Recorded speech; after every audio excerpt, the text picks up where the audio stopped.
Hi friends. நீங்க பாத்தீங்க அப்படின்னா ஃப்ரெண்டு மேரேஜ்க்காக போயிருந்தேன். அப்போ என்னோட காலேஜ் நட்பு ஃப்ரெண்டை பார்த்தேன். நாங்க பாத்தீங்க அப்படின்னா ஆல்மோஸ்ட் 5 இயர்ஸ்க்கு அப்புறம் நாங்க இன்னைக்குதான் பாக்குறோம். எத்தனையோ நாள் ஆனாலும் எத்தனை வருஷம் ஆனாலும்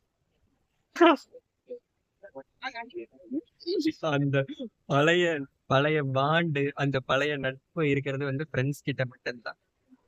அந்த அந்த ஃப்ரெண்டுமே பாத்தீங்க அந்த ஃப்ரெண்டுமே பாத்தீங்க அப்படின்னு நான் கல்யாணம் பண்ண பொண்ணை வெட்டி போட்டு வந்து எங்க உட்கார்ந்து பேசிட்டு இருந்தான். அந்த காதல்ங்கிற 3 எழுத்தை விட சார், இந்த நட்புங்கிற 3 எழுத்து அந்த காதலுங்கிற 3 எழுத்தை ஜெயிச்சிருச்சு ஃப்ரெண்ட்ஸ்.